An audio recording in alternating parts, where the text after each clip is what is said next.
This year we are remembering the 100th anniversary of the outbreak of the First World War. Many of the commemorations have been about passing on stories from the war, the horror and the heroes. Well, today children in Hampshire remembered the man who grew up in their school building and went on to win the Victoria Cross for his heroic actions as a pilot. Nikki Mitchell has the story. A very practical history lesson. Pupils from Sherfield School watched this biplane, all decked out in the colours of No. 7 Squadron, take off at RAF Odium. It's very similar to the plane flown by Captain Liddell, whose craft was hit by heavy machine gun fire behind enemy lines in 1915. Bullets buried themselves in his leg and side.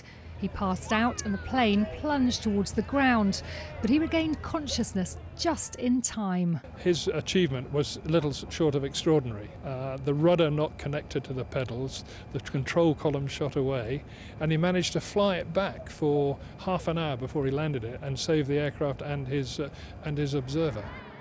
8 miles away at Sherfield School, more pupils watched the plane fly past on its way to the Aviation Heritage Trust's new home in Bicester.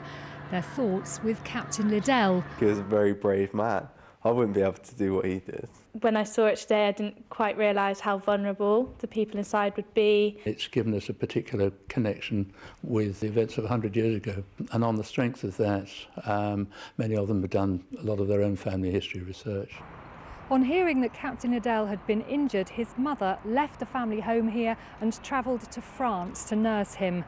Sadly, despite all his heroics, he developed septic poisoning and died a month later. He was the 3rd airman to be awarded the Victoria Cross. Nikki Mitchell, BBC South Today.